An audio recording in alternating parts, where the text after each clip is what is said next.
خبره دا د عزیزانو ابل یو ځوان رالی دا اوس 3 ورځې مخکې ویل مولوي صاحب زما بابا او زما ادې و ما ته پر خپل مزاج واده راوکړي یوه زنانه د چالورو خور د دوی خوښه سوله و ما ته راوغوښتله آمنا وسلمنا زه خو نورې خبرې نسم پکې کولی نو چې وخت تېرېدی کال به تېر سوی یا نه تېر سوی اوس خبره دې ځله راله چې زما بابا وایي ته به دا ښځه طلاقوې زما مور وایي ته به دا ښځه طلاقوې زما ورونه وایي ته به ښځه طلاقوې زما خویندې وایي ته به دا ښځه طلاقوې زه څه چم وکړم داسې ژړل زه د خپلې کور والا څه خوشحاله یم زه جنې راضي یم زما څو بچیان سته اوس مې بابا هم نه پرېږدي ادې هم نه پرېږدي ادې وایي شیدې نه در بخښم بابا وایي حق نه در بخښم بابا وایي زه دې عاقومه ورونه وایي زه دې د کوره پسې اخلم لهذا دې ښځې ته به طلاق ورکوې ما ته لاره راوښیه شریعت ما ته څه وایي ما ورته اوله خبره دا ده چې که چیرې په دا زنانه کې یو ښکاره مطلب ګناه راواخله نافرماني راواخله په دروازو کې درېده راواخله د چا سره تعلق راواخله بې ځایه ګرځېده راواخله بې شرمي و بې حیایي راواخله که ښکاره دا خبرې پکې وې بیا که چیرې بابا وعدې درته وویل چې طلاق یې کا گنجایش شته د بابا او د ادې په قول وکړه حضرت عمر فاروق رضی الله تعالی عنه زوی ته ویل دا کور والا طلاق کړه هغه ویل نه طلاق کوم خامخا به طلاق یې بیا پیغمبر علیه السلام لره خبره راورسېده پیغمبر علیه السلام ورته ویلې ول د خپل بابا په قول وکړه حضرت عمر فاروق څه درته وایي دلته علما فرمایي حضرت عمر فاروق ظلم نه کوي ناجایز نه کوي ممکنه ده چې یو داسې خبرې پکې لیدلې ولا چې هغه د طلاق ور خبره ولا نو طلاق ورکوي ما او تا خو کمزوري یو که زه کمزوری یم بابا وادي مې کمزوري دي ورونه مو خوندې مې کمزوري دي نه بابا دا اختیار لري نه مور دا اختیار لري نه خور دا اختیار لري نه ورور دا اختیار لري هیڅ اختیار نه لري او که چیرې ته جنې راضي یې بیا د بابا په قول مه کوه ځکه د بابا دا خبره ظلم دی نو د بابا په ظلم کې ځان ورسره شاملول دام ظلم دی قطعا بیا نه کوې عزیزانو دا زما استاد د ژوند زموږ تی کورونه تقریبا 15 کوره به نه حساب کړم چې هغه سره خوشحاله دي په اتفاق دي په اتحاد دي 95% زما استاد د پښتنو کورونه د ژړا د شرا د جنګو او د جګړو څخه خلاص نه دي هغه وجه سره وجه دا د عزیزانو چې کله یو سړی خپل بچی ته واده وکړي واده یې وکړ و زنانه د بچي پر طبیعت برابره ده بې شرمه نه ده بې حیا نه ده تعلق نه لري میلاو نه ده بالکل بچی خوشحاله دی اوس پلار را ولاړ شو پر یوه خبره باندې چې دا زما خوښه نه ده دا به ته طلاقې اوس دغه ځای چې دی هغه اور بل سو په دې کور کې اور بل سلو د دې اور د بلېدو به اوس د مړ کېدو کوشش کوي د دا اور د ختمېدو کوشش به کوي د ختمېدو ترتیب یې څه دی د ختمېدو ترتیب یې دا دی چې که چیرې زموږ په معاشره کې دا زنانه خاوند خو طلاق ورکولی سي اوس پلار هم طلاق ورکولی سي خواش هم طلاق ورکولی سي ورونه هم طلاق ورکولی سي خویندې هم طلاق ورکولی سي نو خو دا انجلۍ ولاړه چې دا کومه دا کور له راوت سوې دا خو تباه و برباد سوله که د پلار پر طبیعت نه وه جوړه طلاق به ورکوې که د مور پر طبیعت نه وه جوړه طلاق به ورکوې که د ورونو پر طبیعت نه وه جوړه طلاق به ورکوې که د خویندو پر طبیعت نه وه جوړه طلاق به ورکوې او که د خاوند پر طبیعت نه وه جوړه طلاق به ورکوې و دې زنانې ته به یک وخت د 5 طرفو څخه طلاق چې دی هغه مخامخ دی اوس پر ښځه د باور راغلی چې د باور راغلی نو اوس خو په دې 5 کې به خامخا یو ناخوښه یي په دې 5 کې به خامخا یو جنې ناراضه یي نو خو خاوند راځي مور راځي پلار راځي ورونه وایي زه نه یم راځي خویندې وایي موږ نه یې راځي نو ته به چیش کوې کور والا ته به طلاق ورکوې نه به د پلار په خوښه ورکوې نه به د مور په خوښه ورکوې ورونه خو بیخي اختیار نه لري خویندې خو بیخي په آخله اختیار نه لري نو لهذا د طلاق اجازه نشته قطعا به طلاق نه ورکوي بالکل به طلاق نه ورکوي نو به اوس که وڅه داسې وکړئ عزیزانو راولاړ سئ و خپلو بچانو ته که داسې مشکل رالی خپلو بچانو ته بیش ورکړئ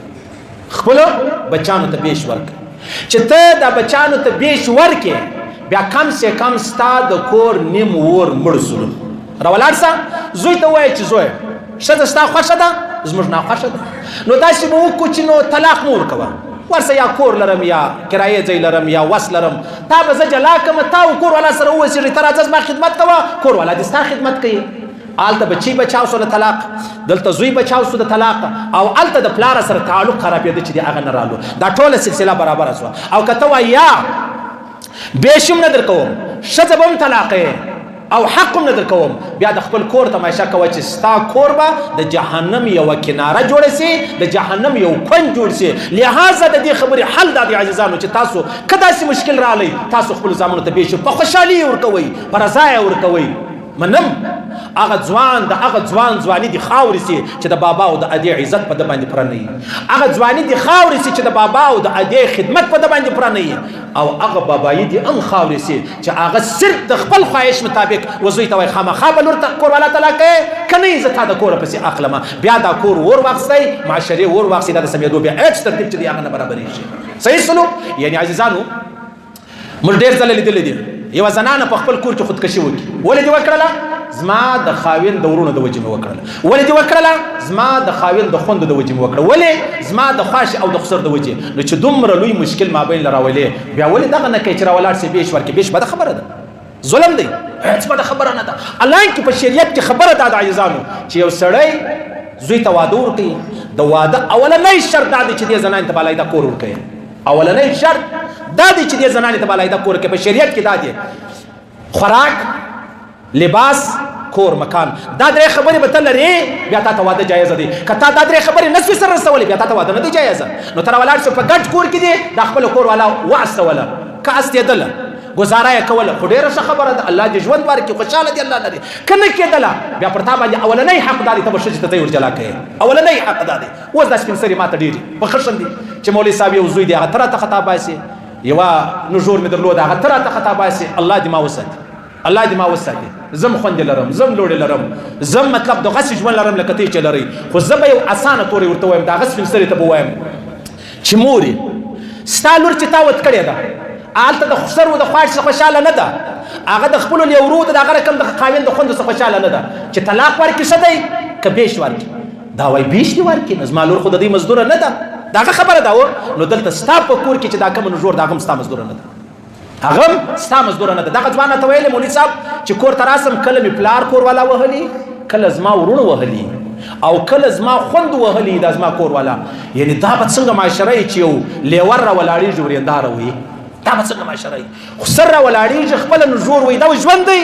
دا خو د سپی ژوند دی دا ډېر د بې عزتۍ ژوند دی نو لحاظه بچی ودې ته مه مجبوره کوه چې هغه څه وکړي هغه خودکشي وکړي ودې ته مه مجبوره کوه چې هغه په نیمه شپه د کوره وغورځي ودې ته مه مجبوره کوه چې ستا زوی راولاړ شي سبا یې پر پنکه ځان نظرولی دی ودې ته مه مجبوره کوه چې زوی راولاړ شي سبا زار وخوري خپل ځان مړ کړي چې یاره زما د مور و پلارو د ورونو خوندو سره زما ژوند چې دی هغه نه تېرېدی صحیح سلو ډېر کوشش په دې وکړئ عزیزانو چې خوشحاله کورونه دي الله دې تر قیامت ته خوشحاله لري تر قیامت ته خو لیکن دا جوائنٹ فیملی چې کومه بلل کېږي ګډ کور چې کوم بلل کېږي د دې واحد علاج چې دی هغه بیش دی که نن نه سبا نه 15 کاله بعد بیش کوئ او 15 کاله بعد بیش په جنګو په جګړو په داوو په درېیمو په څلورمو په ملاو په پیرو په هغه یې کوې نن راولاړ سي په خوشحالي باندې سره وکړئ بیش سره وکړئ څنګ پر څنګ کورونه دي هره ورځ راځه د خپل بابا د خپل ادې خدمت پوښتنه کوه چې بابا څه دي پکار دي څه غواړي او څه دي ضرورت دي دا بده خبره ده بیا زموږ د ګډو کورو پرده چې د هغه ډېره کمه ده بې پرده کې پکې ډېره ده حتی ما ته داسې کورونه هم معلوم دي ما ته داسې کورونه چې دغه ورېنداره ده ورېنداره یعنې د خاوند چې کومه کور والا ده د خاوند ورور د کور والا سره تعلق یوه خوا او بله خوا ته بیا کور خبر سوی بیا راولاړ سوی دا ورور د کوره پسې اخیستی میاشت بعد بېرته ورور رالی په خپل کور کې هغه ورېنداره ده هغه لیور دی هغې ورور سو دا ژوند دا ژوند دی ولې ظلم کوو ولې ناجایزه کوي ولې چې کور ور واخسي د هغه بعد ته د مړ کېدو کوشش کوي د مړ کېدو کوشش واحده خبره بیش دی په خندا یې ورکه په خوشحالي یې ورکه بیا به د را روان ژوند په خندا او په خوشحالي او که تا بیش په ژړاو په شکنځاو په شرا ورکوي را روان ژوند به ټول د ژړاو د شکنځاو او بیا به د شراو سره مخامخ وي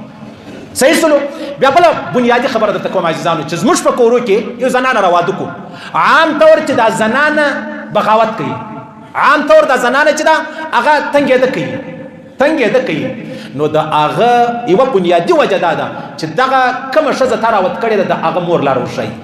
داسې وکړه منصوبې ورښایي لارې ورښایي لیکې ورښایي هغه خوندې لاره ورښایي ګوره ته خو را واده شوې زما کور لره یا ته واده شوې د بل کور لره په دې کې چې ته د کومه کوره ولاړې ستا د مور اختیار بیا نه چلېږي ستا د پلار اختیار هم نه چلېږي ستا د ورونو د خوندو اختیار نه چلېږي چې دلته دغه اختیارونه پکې وچلېدل د کوره څه بیا اور جوړ شو چې اور جوړ شو پریشانی چې د هغه راله اوس بیا زنانې وایي چې یاره موږ علیحده کور باید چې موږ ته راکړي زنانې وایي ما ته د علیحده کور میلاو شي پر دواړو سترګو تا ته د علیحده کور میلاو شي نو د هغه خبره بیا ته د خپلې ورېندارې دپاره هم خوښوې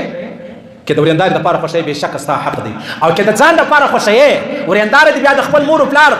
مزدوره چې دغه جوړه کړې دا رقم نشي کېدی دا دوغله پاند دی دواړې به کوې یا به دواړې پرېږدې او که ته وایې